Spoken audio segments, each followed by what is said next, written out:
আমি তেলেতে রসুন দিয়ে চিকেনগুলো দিয়ে দিলাম। এবারে ভালো করে ভেজে নিচ্ছি। দেখো আমি চিকেনটা ভালো করে ভেজে নিয়েছি। এরপর আমি আলুটাও ভালো করে ভেজে নেব চিকেনের সঙ্গে। এরপর ঢেলে রেখে দিলাম। এরপর আমি নিয়েছি টমেটো, রসুন, একটু ফোড়ন দিলাম, পেঁয়াজ, কাঁচা লঙ্কা, হলুদ গুঁড়ো, তেজপাতা আমি সব রকম দিয়ে ভালো করে মেখে নিচ্ছি। এরপরে আমি দিয়ে দেবো নুন।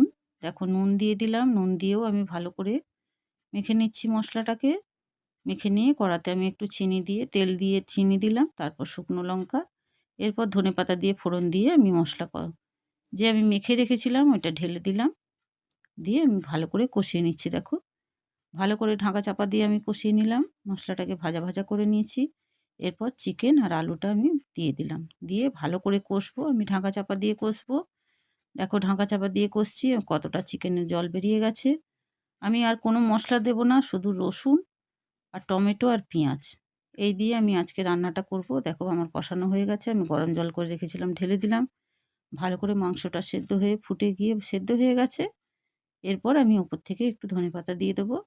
এই যে আমার রান্নাটা কমপ্লিট হয়ে গেছে।